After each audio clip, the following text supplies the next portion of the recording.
Across the world, there exists a rare group of women who carry a spiritual power too deep to measure and too mysterious to explain with ordinary words. You recognize them even before you understand why. Their presence changes the atmosphere. Their quiet gaze speaks louder than 1,000 voices. And when one of them enters your life, something inside your own chest begins to awaken. Perhaps you are one of them. And that is why these words have reached you at this exact moment. Maybe you have always felt that you didn't quite fit into the pattern society tries to impose. Maybe you've sensed things that no one else notices, as if an unseen radar lives inside your soul. This is not fragility. This is not imagination. It is the unmistakable mark of someone chosen, a mark written into your being long before you were born, hidden until the right time to be revealed. These women never need to announce who they are. Their very existence transforms the room. Their intuition reads truth behind every smile and silence. Their love is deeper than words, their strength quieter than thunder. And if your heartbeat quickens while you hear this, it is because your own spirit recognizes the call. Pause and breathe. Feel the subtle current moving through you like an ancient river finding its way home. This moment is not an accident. It is a return, a reminder that you are not ordinary, not fragile, not lost. You belong to the lineage of rare, chosen women, guardians of a wisdom the world still longs to remember. If these words resonate, declare it now. Write in the comments, "I feel the call." Let this be your quiet vow to honor what has always lived inside you. And subscribe, not merely to follow a channel, but as a symbolic act. A conscious step toward the power and purpose that have been waiting for you all along. Prepare yourself, because what comes next will reveal the 6 invisible marks that confirm what your heart has always known. You are one of these chosen women, destined to embody a spiritual power the world desperately needs. The first invisible mark, reading the unseen energy. A woman chosen for high spiritual power does not simply enter a room. She alters the atmosphere the moment her presence arrives. Long before a single word is spoken, the air carries a subtle charge. Conversations slow, eyes turn. Hearts notice something they cannot explain. This is not the surface magnetism of charm or charisma. It is an ancient luminous sensitivity, an inner radar that detects truth and falsehood, joy and grief, light and shadow long before the logical mind can catch up. From the earliest days of her childhood, this mark has been alive within her. Perhaps she always sensed when a parent carried unspoken sorrow, or knew before anyone else that a friend was hiding pain behind a bright smile. While other children played without a care, she was listening, hearing the music beneath the noise. And when she tried to describe what she felt, adults often dismissed her. Too sensitive, they said, too dramatic, too strange. But what they called weakness was, in fact, the first undeniable sign of a rare, chosen woman. This ability rarely appears by chance. It is often an ancestral inheritance, a wisdom quietly carried through bloodlines. Generations of women before her survived by listening to what could not be spoken. Grandmothers who sensed danger in the pause between footsteps. Mothers who read opportunity in the sudden stillness of a room. Their finely tuned awareness became a living legacy, and now it moves through her veins like a silent river of knowing. Yet this gift is both a blessing and a burden. To sense so deeply is to witness what others refuse to see. Crowds can feel overwhelming because she is absorbing the vibrations of every soul present.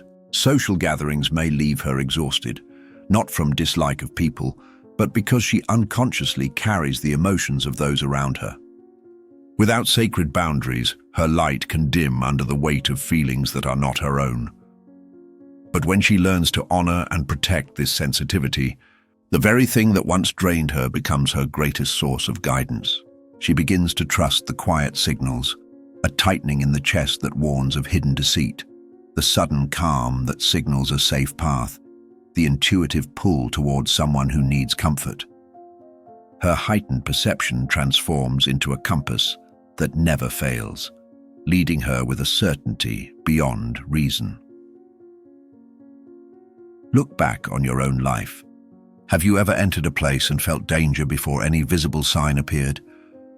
Have you felt an instant aversion or an immediate sense of trust towards someone you had just met, only to discover later that your first impression was right? These are not coincidences. They are the natural language of a soul attuned to the invisible. This first invisible mark is not meant to isolate you, chosen woman. It is meant to equip you. The world may not always understand your quiet knowing, but you were never meant to live by the world's understanding.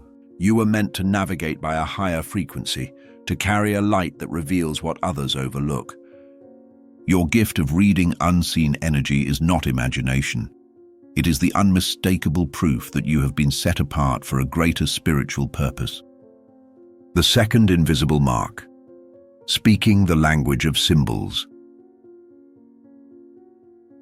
A woman chosen for high spiritual power lives in constant dialogue with the unseen, where every dream, pattern, and unexpected encounter can shimmer with guidance. While most people dismiss strange coincidences as random chance, she senses a deeper choreography. The universe speaks to her in a living language of signs and symbols, and she has the rare ability to listen. From a young age, she may have felt that life itself was alive and intentional. A bird appearing at the precise moment of a difficult decision, a phrase overheard on a crowded street that answers an unspoken question, a dream that seems to unfold days later in waking life. These are not curiosities for her. They are messages. What others call coincidence, she recognizes as sacred alignment. This connection to the symbolic realm is not a superstition or a flight of imagination. It is a refined sensitivity to the hidden architecture of reality. For her, symbols are not decoration. They are a private alphabet of spirit. A dream of rising water might whisper of deep emotional cleansing. A sudden repetition of numbers, 1111 on the clock, the same sequence on receipts and addresses, might confirm that her path is in perfect rhythm with a larger plan. The unexpected appearance of a certain animal might call her to courage, patience, or protection. Because she listens, her life unfolds with extraordinary timing. Doors open at the exact instant they are needed. Encounters arrive just when wisdom or comfort must be delivered. To outsiders, her life can look like a string of lucky breaks, but she knows better. She moves in partnership with a higher intelligence, letting its quiet signals guide her far more than the loud demands of the world. This sensitivity has another dimension. It often flows through ancestral memory. Generations of women before her listened for guidance beyond words. Grandmothers who prayed for omens in the sky, mothers who trusted dreams to protect their children. Their intuition did not vanish. It lives in her blood. The old songs and quiet prayers of her lineage continue to whisper through her own nightly visions and daily synchronicities. Yet this gift is not without challenge. Not every symbol is a message, and not every coincidence is destiny. Without discernment, a chosen woman could be swept into fantasy, chasing meanings where none exist. Over time, she learns to balance openness with grounded wisdom. She tests every sign against the stillness of her own spirit. She allows only what brings peace to guide her steps. In doing so, she transforms what could be superstition into a steady dialogue with the divine. Her ability to interpret this language becomes a bridge for others. Friends seek her counsel when their dreams unsettle them. Strangers feel comforted by her simple presence, sensing that she sees a pattern even when chaos seems to rule. Often she becomes a translator between the invisible and the visible, helping people recognize that life itself is a conversation. Perhaps you have felt this yourself. Have you noticed repeating numbers that seem to follow you from clock to receipt to street sign? Have you awakened from a dream only to find its message playing out in the day ahead? Have you felt a sudden pull to turn down a street or call a friend only to discover that perfect timing awaited you? If so, understand this. You are experiencing the second invisible mark of the rare, chosen women. The power to speak the language of symbols and walk in harmony with the hidden rhythms of the universe. The third invisible mark, sacred solitude as a source of power. Among the rarest gifts carried by women chosen for high spiritual power is a quiet pull towards sacred solitude. The world may mistake it for withdrawal, but she knows it as the heartbeat of her strength. While others rush from one noise to the next, she seeks the places where the air grows still and the soul can speak in its own language. From childhood, she sensed that the ordinary pace of life could not nourish her depth. A crowded room left her spirit aching. Endless small talk felt like static that blurred the melody she was meant to hear. At first, she tried to keep up, joining every gathering, answering every call, until she realized that her calm was not an accident. It was a calling. In this chosen quiet, she does not disappear. She expands. Silence becomes a living companion, shaping her thoughts with the patience of water-carving stone. Hours spent alone turn into a sanctuary where memories settle, symbols surface, and guidance flows like an underground river. Insights arrive as if whispered from a realm beyond words, a sudden clarity about a decision, a vision that explains an old wound, a knowing that feels older than time itself. Her retreats are not escapes. They are laboratories of transformation. Here she writes, prays, meditates, or simply breathes until the mind unclenches and the body remembers its own rhythm. And when she steps back into the world, people feel the change before she speaks. Her presence carries a quiet charge, a resonance that steadies those who draw near. Friends cannot explain why a simple evening in her company leaves them clearer, lighter, more at peace.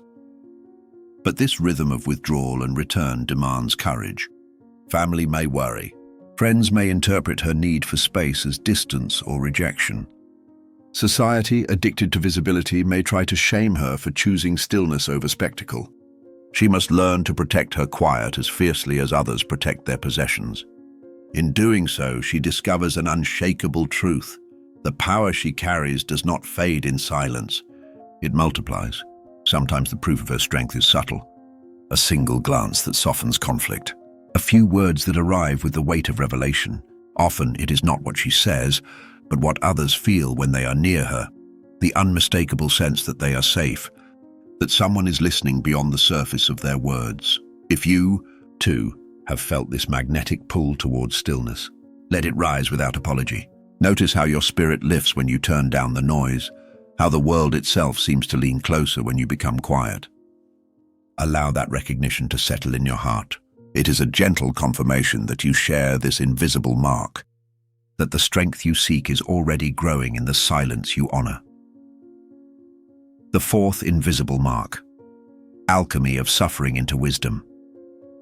There is a power that reveals itself only through the furnace of pain, and the women chosen for high spiritual work carry this power as if it were written into their bones. Their lives rarely follow the smooth, predictable paths others imagine. Instead, they are asked again and again to walk through fire. But what seems like misfortune from the outside is a sacred initiation on the inside, a transformation that no ordinary comfort could ever create. From childhood, these women sense that their lives will not be sheltered. Loss comes early, a sudden separation, an unexpected betrayal, a heartbreak that cracks the heart before it even knows how to protect itself. They feel the sting of disappointment more sharply than others because their spirits are exquisitely alive, registering every nuance of grief. Yet even as sorrow threatens to drown them, there is always a quiet knowing that something larger is at work. They discover, sometimes slowly, that pain is not punishment. Pain is the invitation. During these seasons of trial, they do not flee from the shadows or pretend the wound is small. They do not plaster over grief with hollow affirmations or rush into shallow distractions. Instead, they descend. They sit with the ache until it speaks. They allow their tears to carve channels where light can later flow. Nights are long and often silent. Prayers feel unanswered. The world seems indifferent. Still, they remain with the process, because their souls recognize a truth deeper than comfort. Healing is not the absence of pain, but the transformation of pain into wisdom. This is the mystery of spiritual alchemy. What appears as loss becomes the raw material of strength. What feels like destruction becomes the soil of revelation. Each heartbreak strips away illusions and teaches discernment. Each disappointment burns away the false identities that once defined them. Slowly, something magnificent takes shape. An unshakable core, a steady flame that no storm can extinguish. Their scars become living scripture. They can meet someone's eyes and without a word convey that survival is possible. Friends and strangers alike feel it. the calm in her voice that wasn't there before, the grounded presence that holds space for grief without fear. People find themselves confessing secrets they have never shared, because her very being promises that even the deepest wound can be carried and redeemed. This is why she becomes a quiet healer, even if she never calls herself one. But the journey is not a single dramatic breakthrough. It is a lifelong rhythm of descent and ascent. Each time life tests her again, through illness, through loss, through another betrayal, she recognizes the pattern. Pain comes, she surrenders, wisdom rises. Over time, she learns to trust the cycle. What once felt like chaos now feels like refinement. What once terrified her now feels like the hand of destiny shaping her into something luminous. This invisible mark also teaches her the delicate art of boundaries. Because she knows suffering so intimately, she attracts those who are hurting. Many will come seeking comfort, guidance, or simply the warmth of her presence. She offers it freely but not recklessly. She learns to give without being drained, to listen without absorbing another's chaos, to help without carrying every burden as her own. Her compassion is fierce yet disciplined, born of the realization that true service requires self-preservation. Perhaps the most astonishing gift of this alchemy is the authority it grants. She does not need to demand respect or prove her strength. People feel it. Her words carry weight not because she speaks loudly, but because every syllable has been tempered in fire. When she says, "You will survive this," it is not a platitude. It is a fact drawn from the well of her own survival. When she smiles, it is not naive optimism. It is victory quietly celebrated. If you have walked through seasons of grief that seemed endless, if you have faced nights where hope felt like a foreign language, consider the possibility that you are being shaped in the same way. Notice the clarity that has begun to grow where confusion once lived, the compassion that flows more freely than before, the strength you now carry without even trying. These are not accidents. They are the unmistakable signs of the fourth invisible mark, the power to turn suffering into wisdom, and to let that wisdom become light for others. The fifth invisible mark, silence that speaks, presence that heals. There is a kind of authority that does not arrive with fanfare, rank, or volume. It walks in quietly, sits down without demanding space, and yet everything in the room begins to reorganize around it. Women chosen for high spiritual power carry this kind of authority as an atmosphere rather than a proclamation. Their influence is not something they push outward. It is something they are, a steady field of coherence that calms the nervous systems of those nearby and invites truth to surface without force. People often cannot explain why they breathe easier around them, why words become unnecessary, why pain that seemed unmovable loosens in the chest. They simply know that in the presence of such a woman, the soul feels less hunted and more at home. Her silence is not absence. It is language refined to its most essential form. Long before she learned what to say, she learned when not to say it. She understands that speaking can be a form of control just as surely as shouting can be a form of fear, and that sometimes the most courageous sentence is the one withheld until the heart is ready to carry it. Years of walking through her own deserts taught her this restraint. She has listened to nights that did not answer back, kept faith when prayers seemed to evaporate in the dark, and discovered that endurance itself begins to sing when you are quiet enough to hear it. That is why her pauses hold weight. They are not empty. They are full of everything she refused to abandon. Because her life has been tempered rather than decorated, people instinctively confide in her.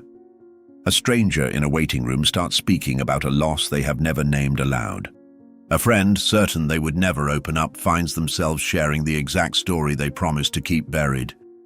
She does not pry. She makes room. There is no extraction in her listening, no hungry need to be the solver, no subtle performance that turns another's pain into her stage. She knows pain too intimately to use it. She understands that the first medicine most wounds need is witness, clean, steady, unafraid witness, and so she offers that as naturally as breath. This presence is not accidental. It is cultivated. She's learned to regulate her body like an instrument, to breathe in a way that steadies the edges of her awareness. to let her gaze be soft enough that others do not feel examined, yet clear enough that they know they are seen. She keeps rituals that most will never notice, a quiet centering before entering a room, a subtle release of tension in the jaw so her words do not sharpen into blades, a habit of grounding her feet so that her empathy does not pull her off her center. These small obediences, practiced over years, gather into a force that feels like peace. Peace is not passive in her hands. It is an active alignment that gently insists on honesty. Naturally, such presence draws need. Those in crisis find her. Those who are lonely hover near her warmth. Those who sense that their own house is burning but cannot yet name the flames try to warm themselves at her fire. She gives what she can, but she has learned to give within the shape of her capacity. Without boundaries, a gift becomes a leak. Without rhythm, compassion becomes depletion. So she lives by tides. She steps forward when her inner well runs deep. She withdraws when the bucket hits stone. She does not apologize for this ebb and flow. The moon does not apologize for waning, and she understands her power follows similar laws. To keep the light clear, she cleans the lens. To keep the river generous, she protects its source.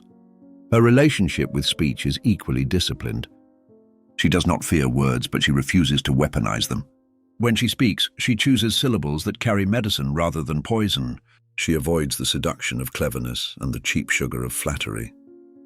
She will not collude with denial to keep a room comfortable. Instead, she says the honest thing with such tenderness that even what stings arrives as relief. People may not remember her exact phrases, but they remember how truth felt safe when she held it. They remember that courage did not sound like a lecture. It sounded like love refusing to lie, because she has learned to hold contradictions inside herself. Strength that includes softness, certainty that allows mystery, humility that does not collapse into self-erasure. Others experience permission to do the same. Around her, a person realizes they can be wounded and worthy, frightened and faithful, unfinished and still entirely beloved. She does not need to fix them for this to happen.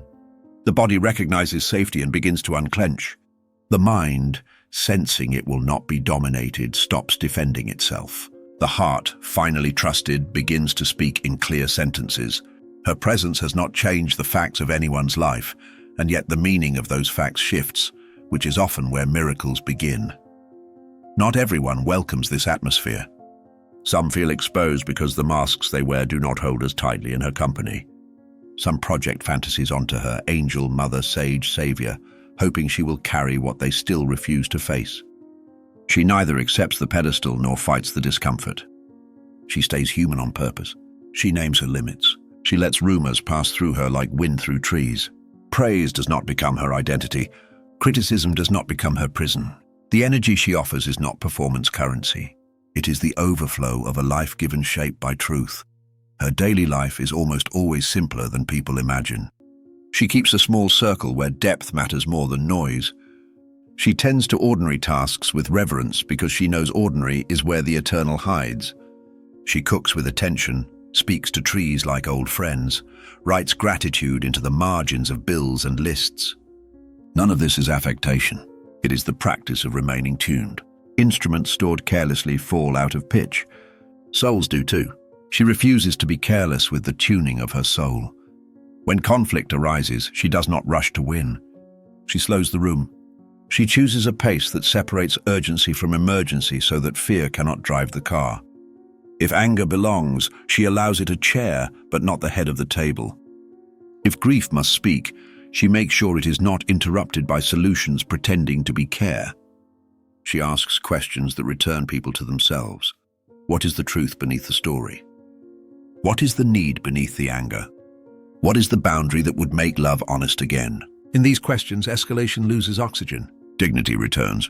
People who arrived prepared to fight find themselves prepared to listen. Her healing presence also reshapes time. With her, minutes expand enough to hold what seemed impossible to fit. A single hour becomes a threshold where someone lays down a 10-year burden, not because she took it from them, but because standing in the gravity of her steadiness made it possible to set it down. She has no secret technique other than fidelity to the moment. She refuses to abandon now for the theater of what-ifs, and that refusal is contagious. Others discover that the present can carry more than they thought if they place both feet inside it. Because the fifth mark is so quiet, it is easily overlooked in a culture that rewards spectacle. Yet its effects are the most enduring. A child who once felt invisible decides their voice matters because she listened to a small story as though it were a sacred text. A colleague chooses integrity over convenience because her calm made courage feel available. A friend leaves a harmful pattern because her silence did not collude with it. None of these changes require a spotlight to be real. They become part of the world's foundation, the kind of goodness that holds when louder construction fails. There is, too, an intimacy with mystery that cannot be taught in formulas. She does not pretend to know why every suffering happens or promise outcomes she cannot guarantee. She knows when to say, "I don't know," with hands that still hold. In that humility, faith breathes. The person across from her feels the dignity of being accompanied rather than managed. Often what needed healing was not the problem itself, but the loneliness around it. She does not remove all pain. She refuses to let anyone face it alone. That refusal changes everything. If you recognize something of yourself here, if people have told you they feel better after sitting in your kitchen without being able to say why, if you have discovered that your quiet can soften a room, if you have learned that the right word often arrives only after you are willing to wait for it, understand that you are standing inside this fifth invisible mark. Do not despise its subtlety. Do not trade it for applause. Guard it with rhythms that keep you whole. Let your boundaries be gates that open and close with wisdom rather than walls that punish. Keep your rituals small and faithful. Keep your heart honest enough to be wrong and brave enough to be right. The world is loud, and yet it is starving for the very thing your presence carries. Where noise promises relief and delivers exhaustion, your stillness gives rest that reaches the bone. Where arguments race toward winners and losers, your listening restores the possibility that both can be human together. Where performance burns bright and burns out fast, your gentle gravity endures like a quiet star sailors have used for centuries to find their way home. The sixth invisible mark, magnetizing synchronicity, returning to holy simplicity. There is a point on the path where the chosen woman stops hunting for signs, and the signs begin to find her. She is no longer scanning the horizon in desperation, begging the sky for an omen to steady her steps. Instead, she moves in an integrity so clean that life itself becomes responsive, arranging moments with the precision of a master artisan. Phone calls arrive at the breath between doubt and surrender. A sentence on a passing billboard completes the prayer she could not finish. A stranger's kindness appears exactly when her faith is thinning, as if the world had overheard her quiet fatigue and answered without delay. This is not spectacle. It is the quiet choreography of alignment, the natural magnetism of a soul that has become congruent with what is true. Synchronicity begins to gather around her like birds following a ship at sea, not because she performs for the heavens, but because she travels in their current. She is careful here. She does not crown every coincidence as destiny, does not baptize every glittering moment as instruction. She listens for the tenor beneath the timing, the note that carries peace rather than urgency, clarity rather than compulsion. If a pattern presses her into fear, she lets it pass. If it steadies her breathing and widens her heart, she receives it as guidance. In this way, her discernment becomes the gate through which meaning enters. What is real is allowed to remain. What is merely shiny drifts away. People watching from the outside call it luck. They speak of her as fortunate, blessed with chances others never get. She smiles, not because she is modest, but because she knows this current did not form by accident. It formed when she stopped bargaining with her soul. It formed when she began to tell the truth faster, to make amends without delay, to choose what was loving over what was loud, what was clean over what was convenient.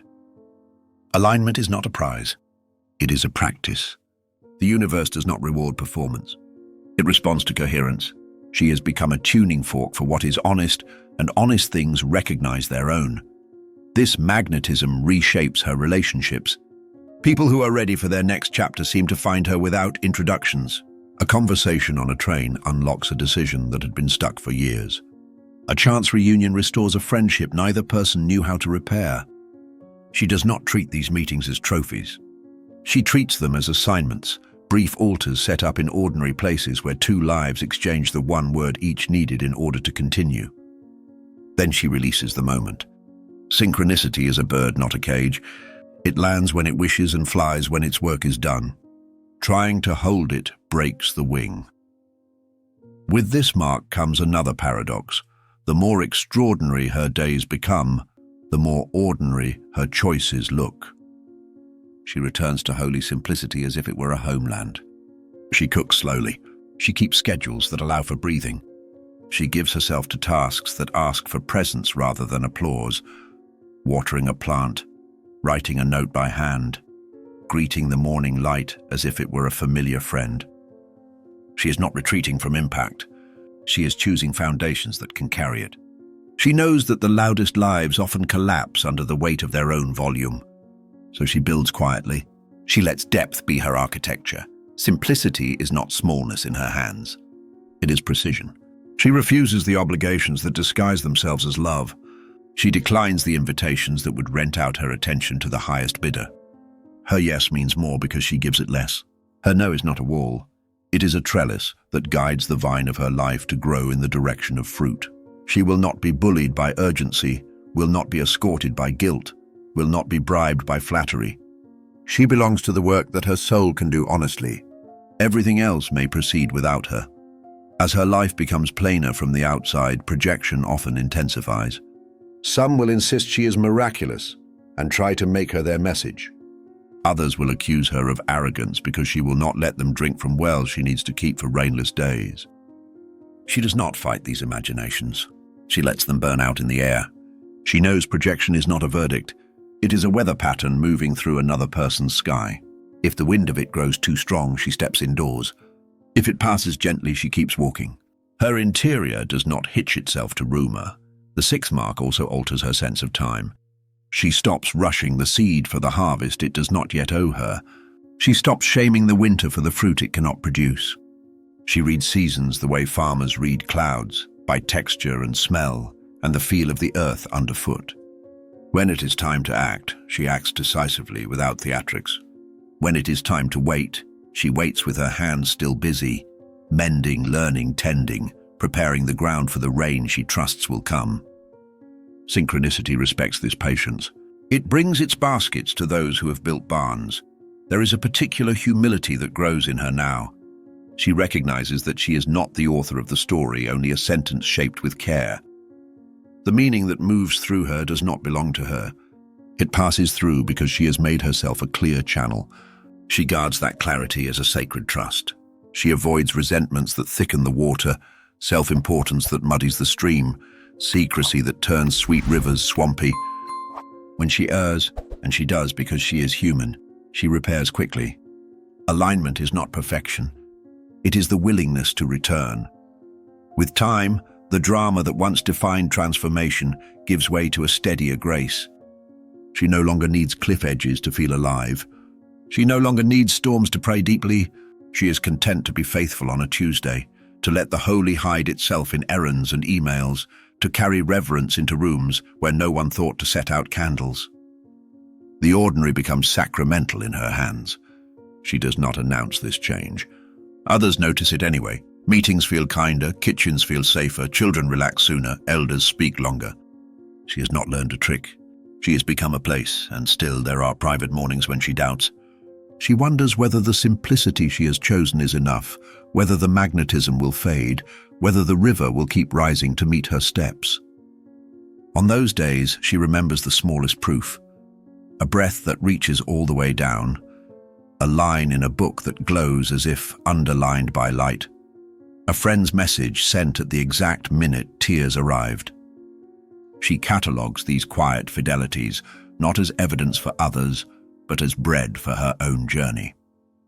Gratitude is the rope she uses to climb out of forgetfulness. It is hard to get lost when you are counting lanterns.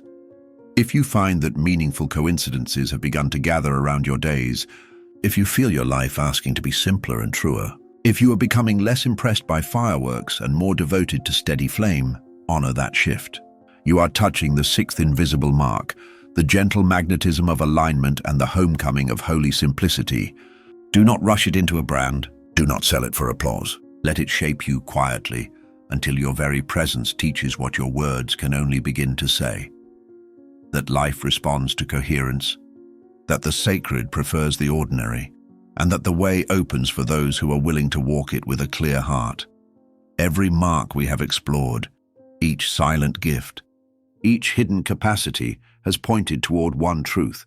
The women chosen for high spiritual power are not defined by spectacle, but by presence. Their lives are not a collection of random traits. They are a living pattern of grace, a tapestry woven by the unseen to guide a weary world back to wholeness. They begin as quiet observers, sensing energies others cannot name. They pass through seasons of sacred solitude, transforming pain into wisdom and silence into healing. They magnetize synchronicities not because they chase the mystical, but because their souls have become congruent with the rhythm of the divine. And as these gifts mature, the extraordinary becomes natural. What once startled them becomes the steady hum of their daily existence. These women do not seek recognition. They are not interested in proving their worth or advertising their power. Their influence moves like groundwater beneath a forest, silent, steady, nourishing everything it touches. A single conversation, a steady gaze, a gentle word at the right moment becomes medicine. They do not need to be seen to change the world. They need only to remain true to the quiet alignment that has guided them from the beginning. If, as you listen, you feel that subtle resonance, a calm in your chest, a quiet knowing that this story is also yours, trust it. That recognition is not imagination. It is the echo of your own calling. It is the quiet confirmation that the marks described here are alive in you too, whether already visible or still forming beneath the surface. You do not need to rush toward visibility. You do not need to prove your gifts. Simply continue to walk with integrity, to protect your silence, to honor the wisdom that rises in stillness. The world will find you when it is time, drawn by the light that cannot help but shine through you.